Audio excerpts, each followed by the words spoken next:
Welcome to SandCity Sports. I am your host, the Cape Cod Kid, artist formerly known as Andre King, and we're back again to bring you all the sports and current events news stories that you need to know. Folks, you can see we have a special guest who is going to be a consistent contributor. Mr. Sean Fresh Robinson is on the show. Welcome. Welcome. Thank you. Yes. Thank you. Yes. Thank you for having me. He's been a supporter for a time and very busy. Has a youngin', in addition to the family. It's 9 months. Yes. 9 months. So congratulations. Thank you. Thank you. Family. And so we was just talking, this show, we're glad to have it, but it's a facilitator. It definitely comes second, to those things that are first thing. First, the good work-life balance is what Sean is doing. The family thing's doing very well. Yeah. Also has a background in music and entertainment, which we're going to get to. Okay. But we're just thankful for the support, from you guys out there, on YouTube and, social media, Facebook, so on and forth, and then the people that actually want to come on the show. You guys are welcome, and he's been a consistent contributor, a supporter rather, and we're glad to have him here. Folks, we're going to get right into it, and you know what it is. Today is a very somber day, okay, in Patriots land. My news feed last night, I was looking for Patriots fans last night, but it was a little bit quiet. My fantasy league, there's a lot of diehard Patriots fans. They didn't have much to say. Are you a Patriots fan? I am not necessarily. I'm a Patriots. I respect the Patriots. Yeah. I'm coming from the great state of New Jersey. Okay, I was born in the great state of New Jersey, so I got tri-state roots. So we moved here in 93, 94, so that's why I don't, have that love that most do. Are you a Jets or a Giants fan? So coming from the great state of New Jersey, my teams were the Jets and the Eagles. I have family also in Philly, and so I'm riding with the Jets. The Jets are 1-7. That doesn't faze me, okay? I'm wearing Jets memorabilia on this show before Christmas. Now that you brought it up, there's gonna be a Jets T-shirt, okay? I'm going online to find it. It'll be difficult to find, And then also the Eagles, based on the Philadelphia connection. I got family in Philly, so those are the kind of teams. But I respect the Patriots, and I gotta make it clear. We have to recognize greatness. They took a significant L last night, and we're going to get all into that because there's many storylines. But the standard that they've set for many years, people want to talk, and if they hate us because they ain't us. We got two dynasties, Sean. We got championships in 02, 04, and 05. Yeah, 01, 03, 04. Okay? Excuse me, my bad. 01, 03, 04, let me correct that. But then also 15, 17, and 19. Then we have, I think it's 14, 16, 18. Okay. I think.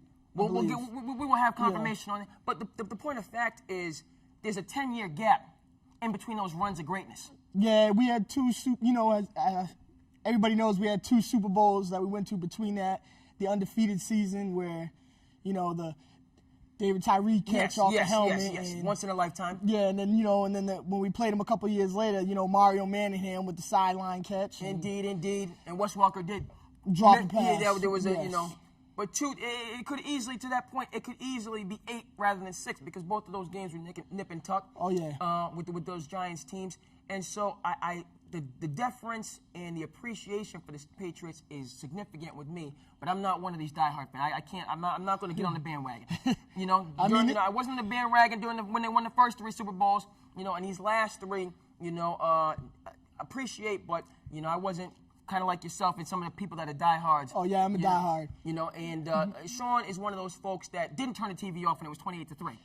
No. When it was 28-3 against Atlanta, a couple people turned the TV off. I was close. I was at a Super Bowl party actually with, we're talking about my cousin, Rashawn Whispers, who the SandCity name, that comes from him. But I was over his house for that Super Bowl, and many people did head out early, If it wasn't just me, I would have left too. When it was 28-3, the party, it was quiet. But it was quiet, and there was almost 20 people in the room.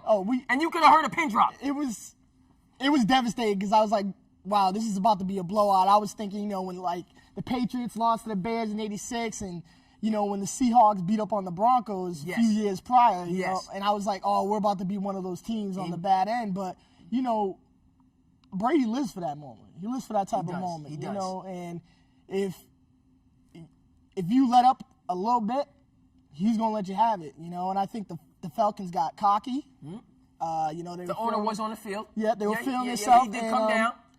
One gentleman, I forget which receiver on the sideline of the Falcons. He was like, they were like, oh, this is over. And he was like, no, look on that sideline. That's Tom Brady over there. This ain't over yet. You got it.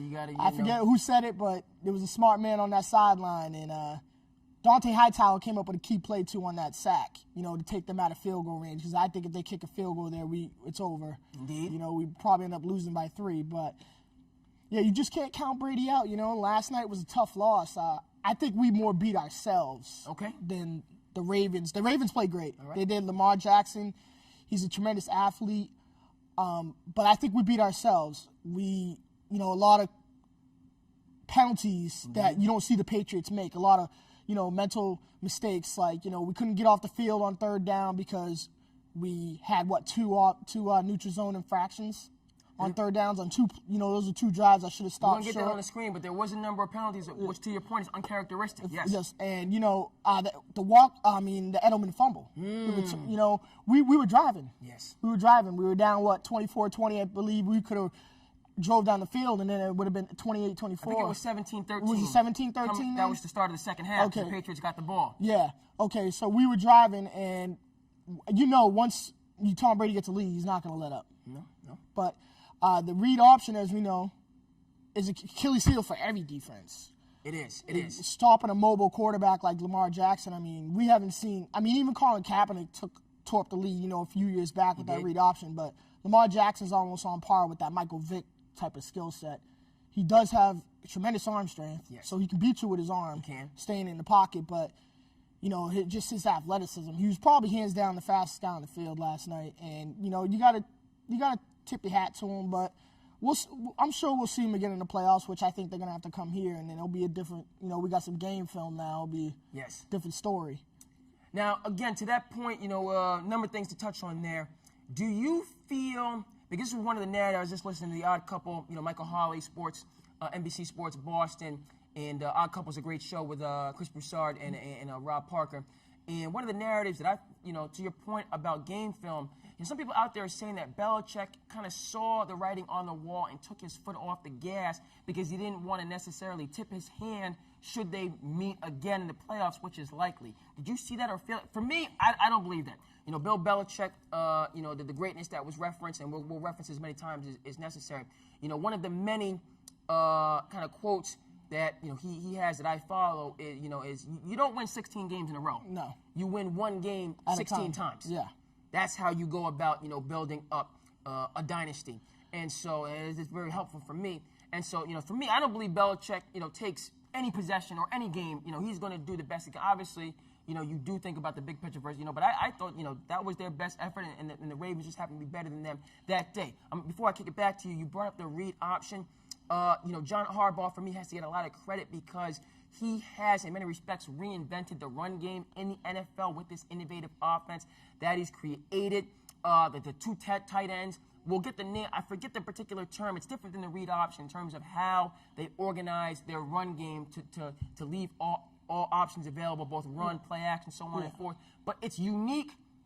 This system is unique to Harbaugh and this Ravens team. So, again, it is difficult to prepare. Like the Patriots in the past have had issues early on with things like the Wildcat. Yeah. The first time years ago with Miami and Ricky Williams and Ron Brown. He tore us up But that was the first time teams had seen that, and then over time you get the film, and then the Patriots, or the NFL gets the upper hand. Right now, what the Ravens are doing with their run game is groundbreaking. And so it's going to catch teams off, and the question is, how long will this learning curve be in effect? Again, kick it back to you. We also have to recognize there wasn't just the Julian Edelman turnover. Rex Burkhead had an uncharacteristic turnover as well. Brady too. That that toss up to Sanu. Oh, how did that? Whoa! In double coverage. I mean, you just you hit the check down. You hit the check down, and at least you get some more yardage. Maybe you kick a field goal, or maybe you make it manageable that you go for it on 4th down. At that point, I believed. People think I was crazy for saying we should have went on 4th down because we were on, I believe, our own 45. But I'm like, at the time, the Ravens were just pounding it down our throat. They were wasting anywhere from 6 to 8 minutes on a drive. To the point, time of possession, 37 and change for the Ravens, 23 and change for the Patriots. Exactly. So I'm like, if we give it back to them, they're going to waste another 6-8 minutes, and, we're down by 3 scores at the time. I'm like, we can't. We have to play like it's the fourth quarter now. I mean, we can't just afford to, sit on it. But I believe all season, kind of, someone brought this up that I think the Patriots are kind of holding Tom Brady back.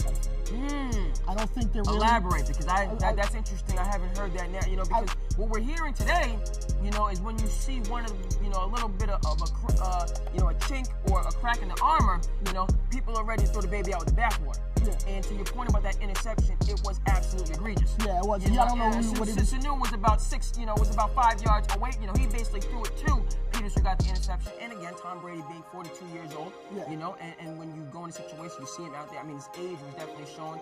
The Ravens were also able to, they were also able to get to Tom Brady. Yeah. Hurries, getting knocked out. The offensive line has been atrocious, especially the Newhouse guy. I mean, we got to get him out of there. He's going to get Brady killed. I'm sorry. Left tackle, everybody knows left tackle for a right-handed quarterback is the most important part on that offensive line. He's going to get Brady killed. The guy can't block. Preach. Every week he's getting beat.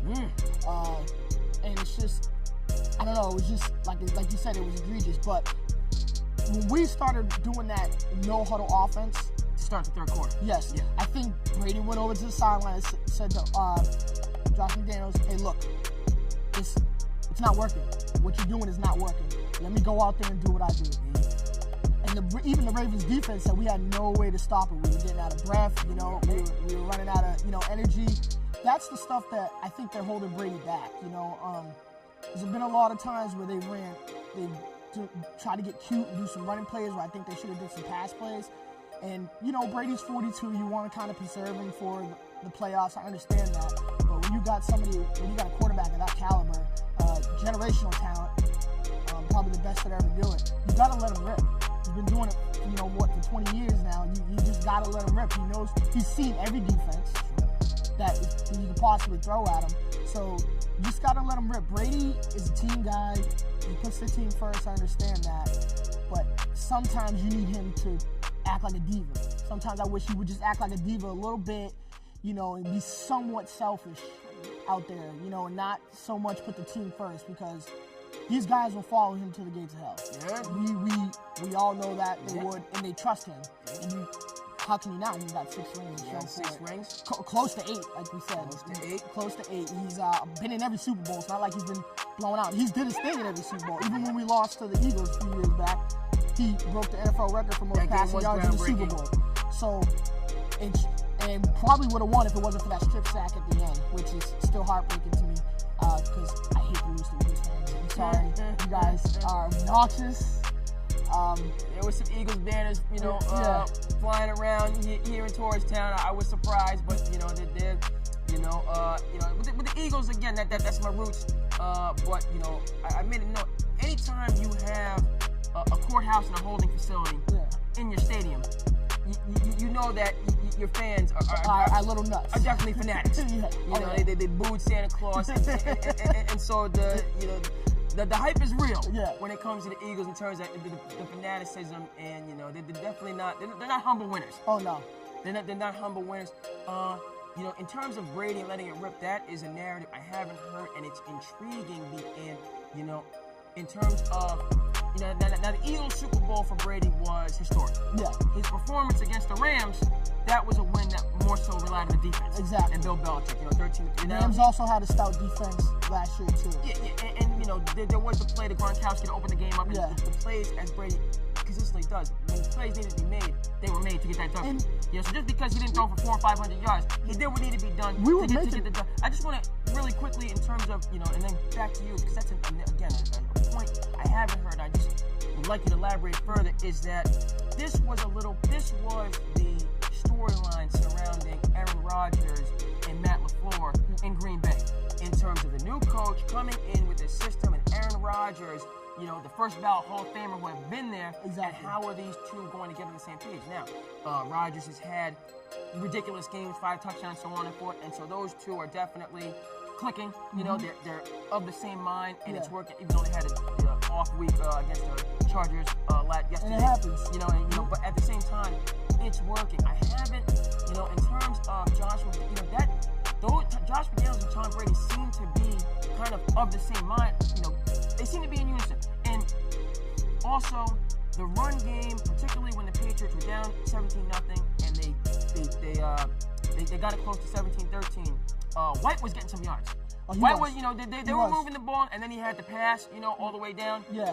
Well, tremendous catch for a running back. Yes, and how they use him as a running back. So that's interesting in terms of, how that symmetry works. If you can, just continue with that. I mean, because I think you're right in terms of, Brady. We talk about Drew Brees, and they're basically the same age. Yeah. Drew Brees is like 41. I think he's two years behind Brady. They're both in their 40s. Yeah. But when you think about that Saints offense, you think about Drew Brees and just going out there and just dicing people up. Yeah, but I think in New Orleans, they let Drew Brees rip. They let it go. Like you said, this is a guy that's won a Super Bowl. I think he has the most passing yards in NFL history. Okay, we'll get those stats. We'll get those stats on the screen. Yep. But they let him rip. They let him rip. But Brees and Brady's demeanor kind of seems the same. Team first. Who knows if behind the scenes, if Brees is a little bit more of a diva than Brady? I doubt it. I doubt it too. When I see it from Brees, but does a lot of good things in the community. Seems to be very even-keeled. But then also, that might also reflect the demeanors of the coaches. Sean Payton is much more, to me, of someone who's willing to take risks and be more of a gambler. Yeah, man, more of a gambler. And not that Bill. I mean, because Bill Belichick, he's clearly about that life. Yeah. Even though his demeanor and shows different. But I have no problem. But Bill Belichick, he's one of these guys. He comes from a military background. Yeah. His dad being the coach at Navy. But still, Bill Belichick. A lot of people, you meet him in person. He's gregarious. He has a sense of humor. So on. But his personality, like on the sidelines, he's just a block of ice. Yeah. But I don't think that he would. Is worried about taking risks and being innovative. Someone in 40. Now, do you watch LeBron James show The Shot?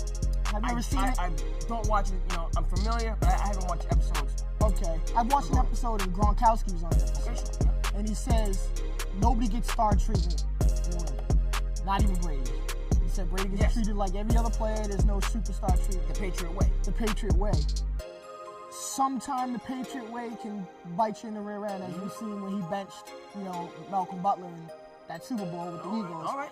I think if he played Malcolm Butler, you get a few stops, and maybe it's a different outcome. Sometimes Belichick cuts his nose in spite of his face. Sometimes I think he can get a little ahead of himself sometimes. But like as you were saying, did he let up on the gas last night? I think he looks at it as, hey, we're 8-1, we're still number one in the AFC. We're heading into a bye week. We still have the chance to clinch home field advantage. Why not just say, hey, you know what? It's not working. We'll go back to the game tape now that we know, because we're going to see Baltimore in the playoffs. There's not many teams that have beat the Patriots twice in the season. I can't remember the last time a team went 2-0 against the Patriots, in the season. And, in the playoffs, come, December, January, that's when we kick it in the gear. They most certainly do. It's a different story when you're at Gillette Stadium in January. So all that, ripping and running, Lamar Jackson is doing that this year. But I believe more teams will go after quarterbacks like that. I think that's where the league is going, because defensive ends are getting faster and faster. Some people say they're actually the most athletic position on the team. Defensive ends. Well, in terms of who gets paid, I'm coming from the basketball tradition, but just in terms of listening to football people, you obviously know your football, and one of the knowledge that we would definitely be a couple things that I need to get into just based on listening to you. But you talk to football people, listen, people who get paid, are the quarterbacks. This is a debate that we're having, continue to have about Dak Prescott, what he deserves, and the quarterback market, and then the people who go after the quarterbacks. Exactly. Those pass rushers. Those pass rushers. Those are the people that are gonna get paid first.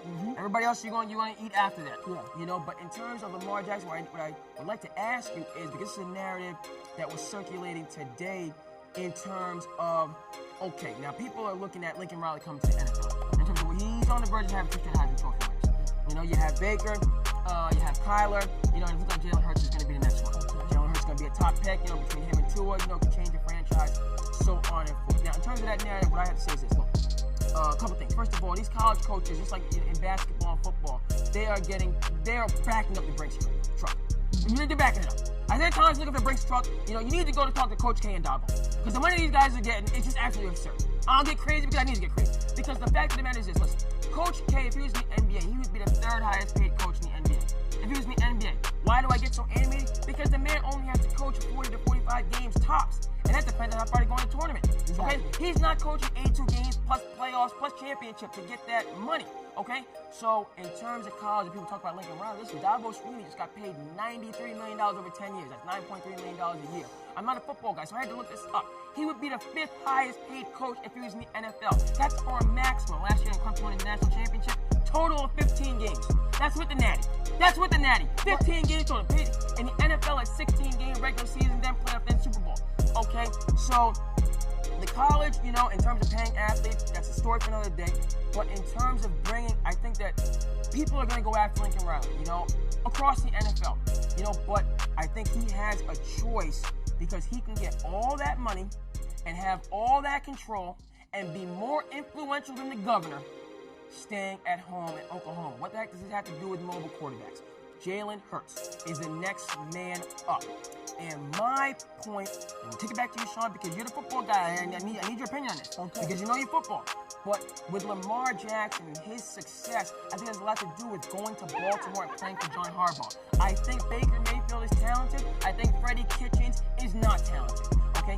And he's not a good coach. And they gave him a squad, too. And they gave him a doggone squad. And the management in Cleveland, I can't even get into it. The Green Bay Packers, they don't have an owner, they have a board. Basically, the fans own the Packers, and it's just a great situation. Who the heck wants to go to Wisconsin? They got cheese, and what else do they have? And cold weather. Okay, and cold weather. Yeah, okay, I won't go to Wisconsin and see a Packers game. Okay, I just look at it. You got people, you know, I'm like, man, that's cool. I'll be in the frozen north, you know, to participate in that. So, you know, the sports team really can elevate, or it can be what the Cleveland fans have been subjected to over these years. They have the talent, their organization. You shouldn't have given Freddie Kitchens the job. Just keep having Baker Mayfield's friend. What does this have to do with these mobile quarterbacks? Lamar Jackson being in the MVP conversation, they thought he was a wide receiver. You know, they didn't want to give him his props, and now all of a sudden he's MVP, and people have completely changed the narrative. He went to the right situation.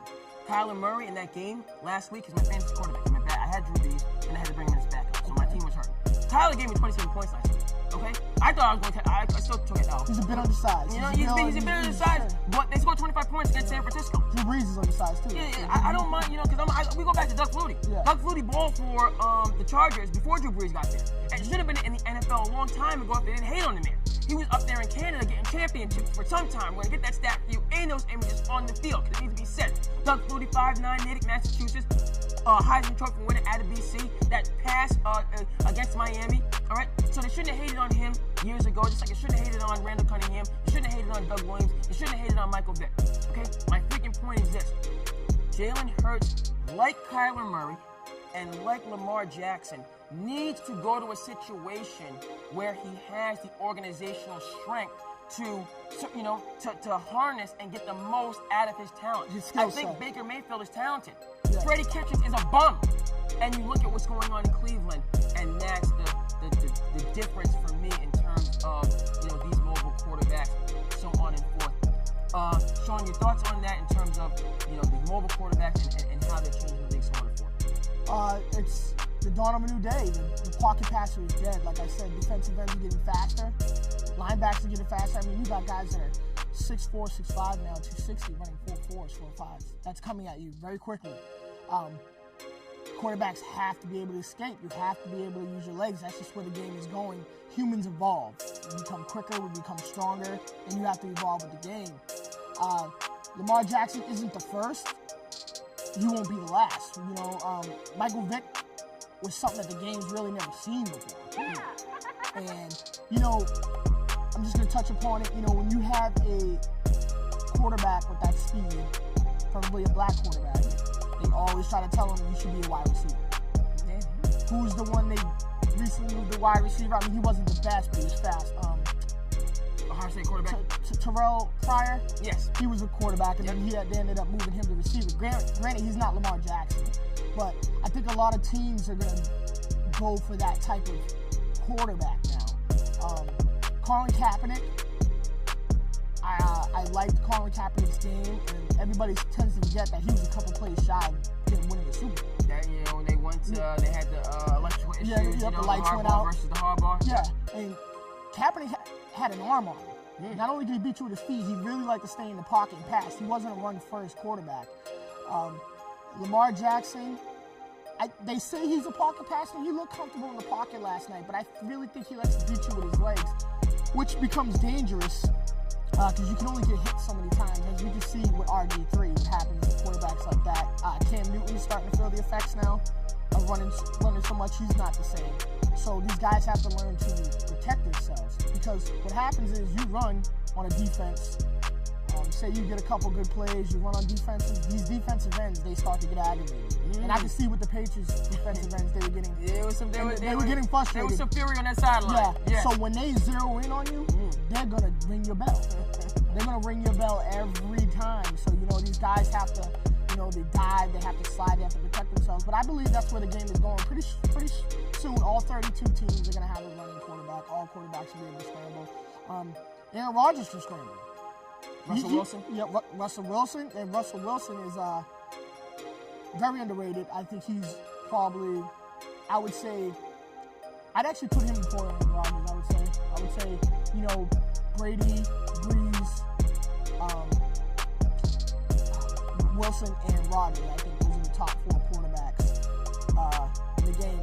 And they completely, broke up that whole, Seattle Seahawks offense and defense, with the Legion of Boom, and they really never had big offensive weapons in Seattle. I mean, they had Marshawn Lynch, but they never really had that, and then they got Jimmy Graham, but they never had that, explosive wide receiver.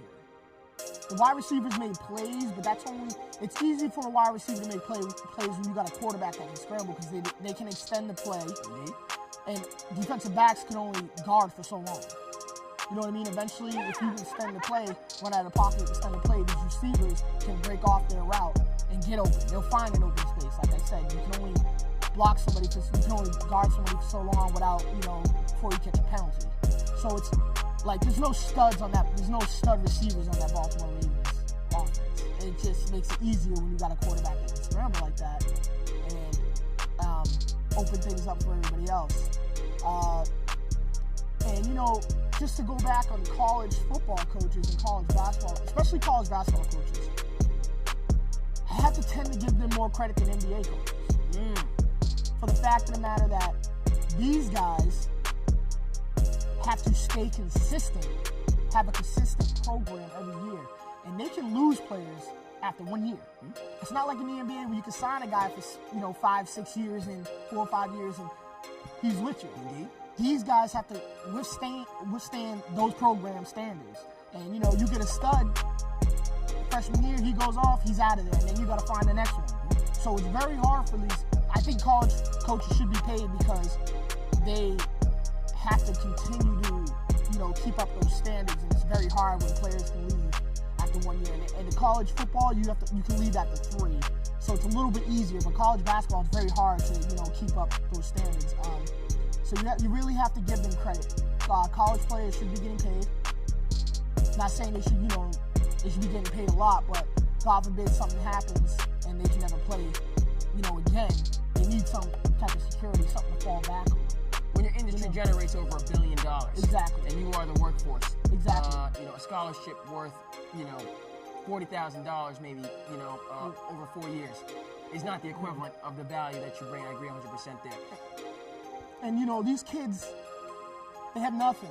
Yeah, they get room and board, but they can't even afford a taco stand. Now, God forbid somebody comes up, hey, let me buy you a taco. And buys him a taco. It could be Tuesday. Yeah. And it's Taco Tuesday. And that guy turns out to be an agent or something, and they don't know. There goes their draft stock. Now they're in trouble with the NCAA. Could be ineligible, so on and forth. Exactly. Long overdue. NCAA finally, not out of the goodness of their heart, in my opinion, but adjusting to market pressures and the leadership shown in California with Mayor Gavin Newsom and also LeBron James, adjusting and allowing players to be paid for their image and likeness. Should have happened some time ago. We have to give a shout out to Ed O'Bannon. This is going back to my heyday, 1995 UCLA Bruins. He was the first one to bring this point up.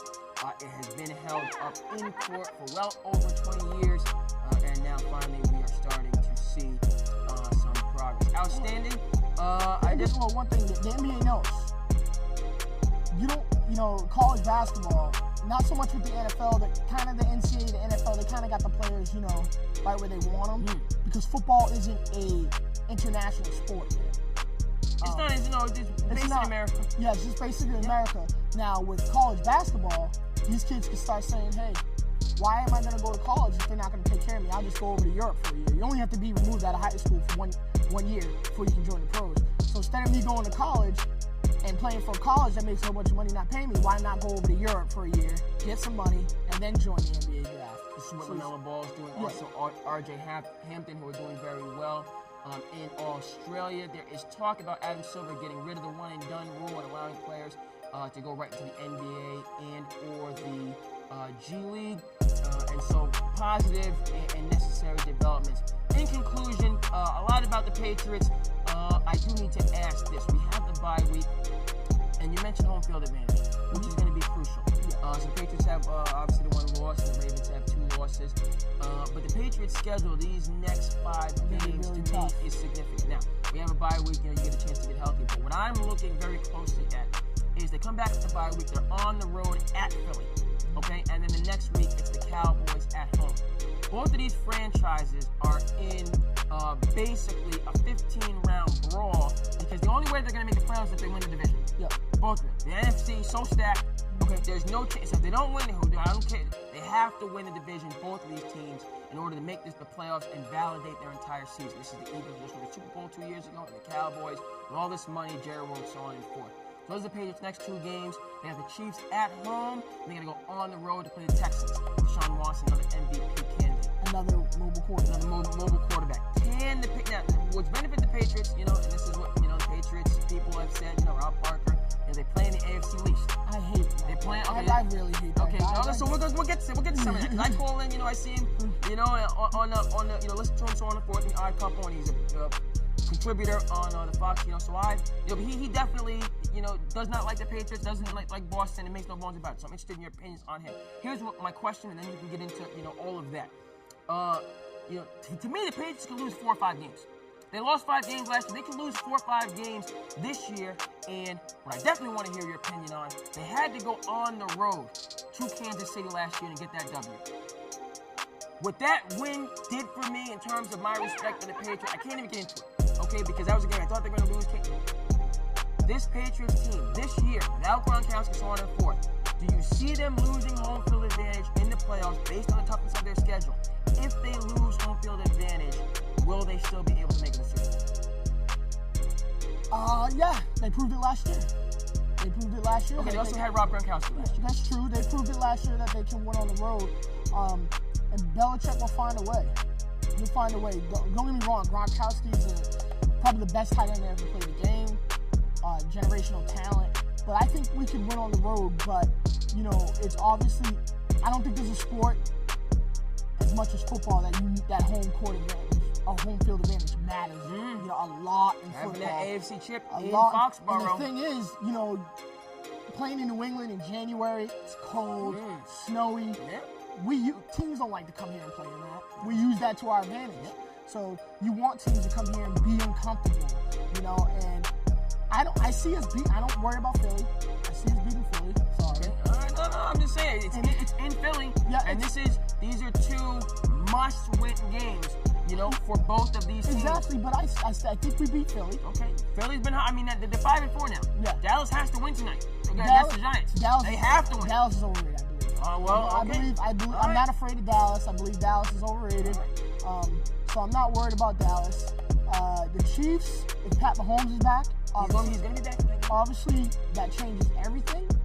It's in Foxborough, but they're going to have Patty. Patty's going to be there. But is he going to be 100%? I think he will, because again, they could rush him back. Well, they didn't rush him back yesterday, and they got the dub against Minnesota. It's Minnesota. Minnesota, they've been back and forth, but they've been kind of hot as of late, the defense, and then your boy Kirk Cousins, since he apologized, he's been balling.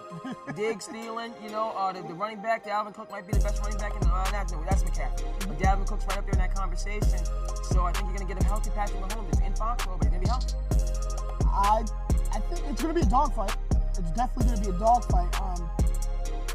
But I believe we can beat Kansas City. It's not going to be easy. One thing I noticed about Kansas City, especially last year in the AFC Championship, we went up early. We were actually beating them down in the first half. The first down was an absolute beatdown. And then I was like, wow, this is about to be a runaway. But in the second half...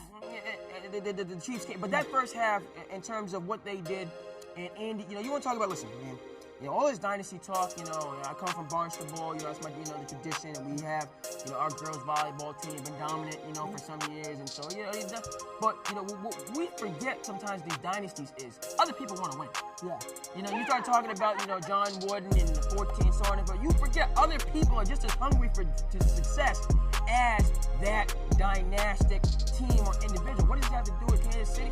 Andy Reid had 0 Super Bowls. 0. And he's only been to 1, and he's only been to 1.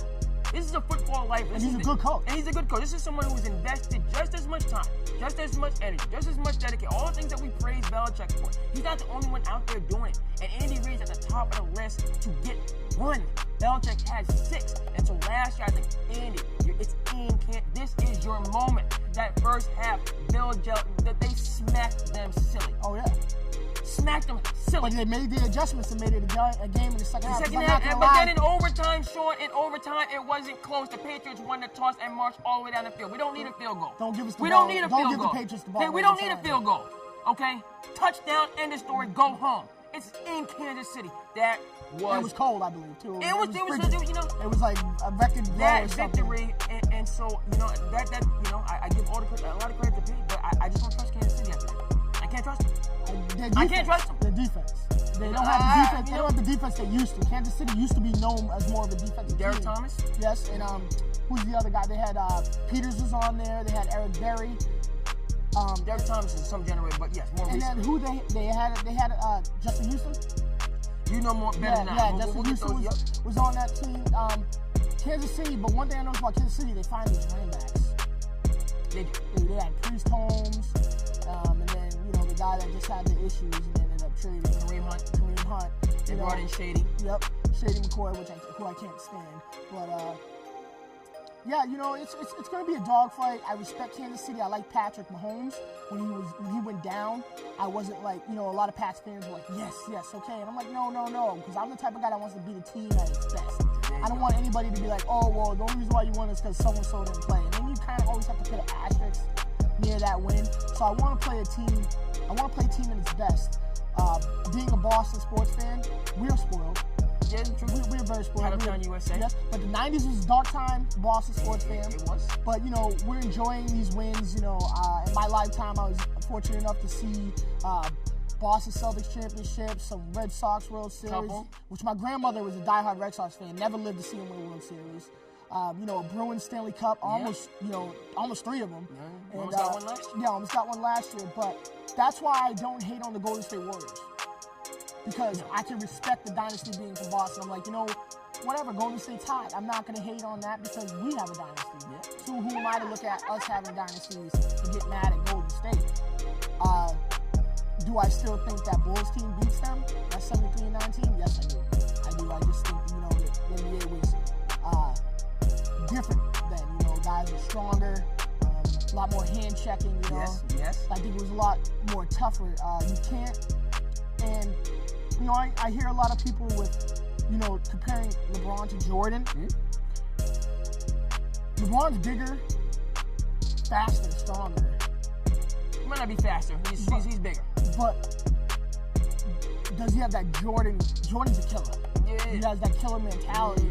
We've seen LeBron give up game-winning shots. We have seen him pass the ball in those big moments where Jordan was just the type of guy like, give me the ball, get out of the way, let me do it. So I think Jordan gets him on that killer, that killer instinct. Not saying LeBron doesn't have it, but I think Jordan gets him on that one. But we haven't seen a guy like that ever. Small forwards and standing at 6'8", 260 that runs like him. You're starting to see it more now, a lot more now with with the Giannis's. But it's just you gotta respect greatness. As a Celtics fan, I hate the Lakers, hated it. But you gotta respect greatness with Kobe. You gotta respect the greatness. You know what I mean? you just gotta be thankful for what you're witnessing. You know, I think I'm 30. I'll be 34 in December. I remember Jordan, but I don't think we were old enough to really understand the magnitude of Jordan. I mean, I know we're like, oh yeah, well, we watched Jordan play, yeah, we were kids. We didn't really understand the magnitude of what was going on. Then you see Kobe. We were older when Kobe came in. We started to understand the magnitude of greatness more. And then now you see LeBron, which LeBron's our age, you know, a year older than me. So, I mean, we understand, you know, the greatness more. It's, you know, it's becoming more of a shooting game. Steph Curry is probably hands down the best shooter in NBA history. That's, you know, he can shoot. Mm-hmm. You know, you got Reggie, you got Ray in there. You know, you got Jerry West and some others. But I wouldn't say he's one of the best players in NBA history. Best shooters, yeah. But, you know, and like Ben Simmons. I hate Ben Simmons. I love that this is a true Boston fan. Continue. Because I got the true feelings, man. He's gonna let you know. I can't stand. Continue. I can't stand the hype of Ben Simmons. I can't stand the hype around Philly. What are they? Yeah, they're 5-0 now. Whatever. Okay, they beat us by 14 points to open the night. Well, we're hanging in there to the fourth quarter. They're long and lengthy, but I don't. Ben Simmons can't shoot. I'm sorry. Players that can't shoot are a liability. You can play off those guys, which causes you to be able to double team a more effective player. So until he, you know, develops a consistent jump shot, I just think he's overrated. The money they gave him, I would never give to somebody who can't shoot. I mean, yes, he plays great defense, but how much can you respect a 6'10" point guard? You got 5'6" inches, you know, probably close to, you know, anywhere from 30 or 40 pounds on every guy that you're playing. I mean, that's kind of like a cheat code, you know what I mean? He's more of a small forward type. Now, let's see what you do against guys your size. You know, he's going against guys Kemba and Kyrie size. Of course you expect him to dominate that matchup. I just don't like, I think he's overrated. I think Philly's overrated for a team that has not even come close to winning. For people to hype them up. Let's not forget 2 years ago, we were out Kyrie and Gordon Hayward and beat them 4-1. They did. Yes, we beat them 4-1. Now, some concluding thoughts that you might have? Anything, you know? Let it fly. Yeah, the Patriots are going to go into the bye week. They're going to regroup, and then they're going to turn the table and run it. I think we finish the season 15-1. Bold. And head into the playoffs on home field advantage. Okay. And I think Baltimore falls. I really do. I think Baltimore might fall to the 3rd or 4th seed. I think Kansas City or Houston move up to that 2nd seed because I think soon people are going to figure out that Lamar Jackson.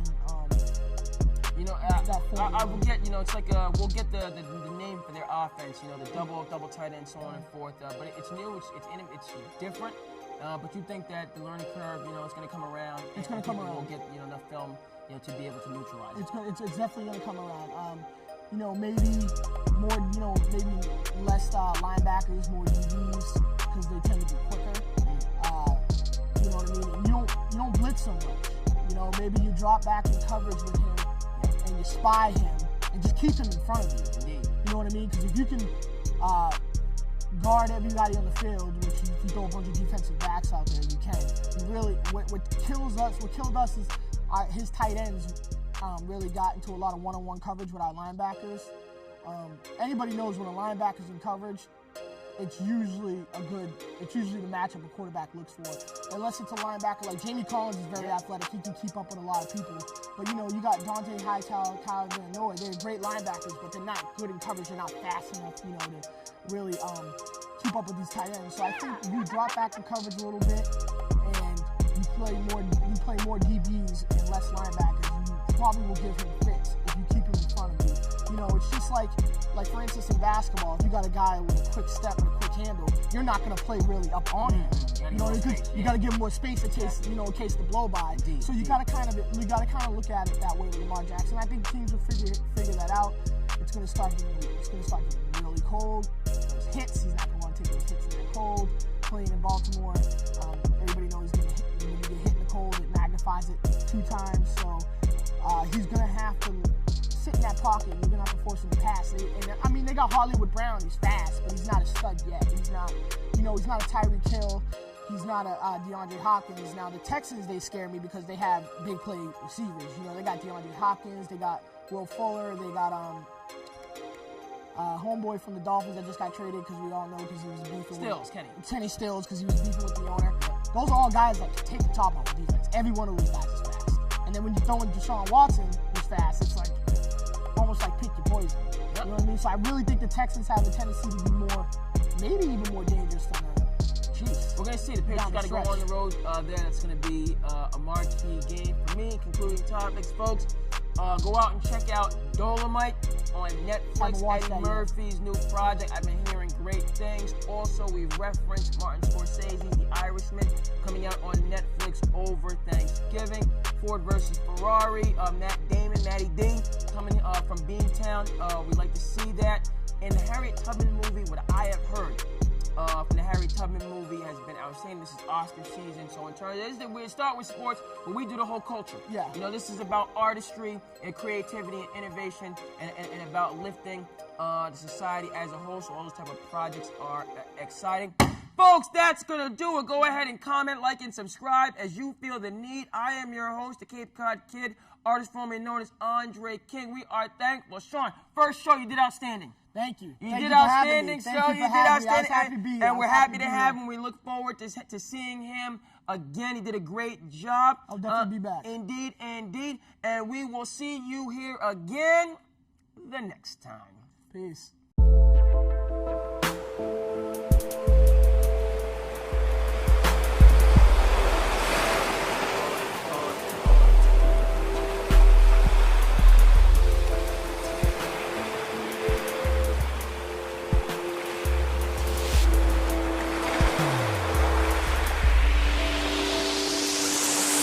Yes, a piece of souls do sedate ourselves. Just a number of this pain we feel. Yes, at times we do hate ourselves, but each day we try to retake ourselves. So yes, a piece of souls do sedate ourselves. Just a number of this pain we feel. Yes, at times we do hate ourselves, but each day we try to embrace ourselves. Yeah.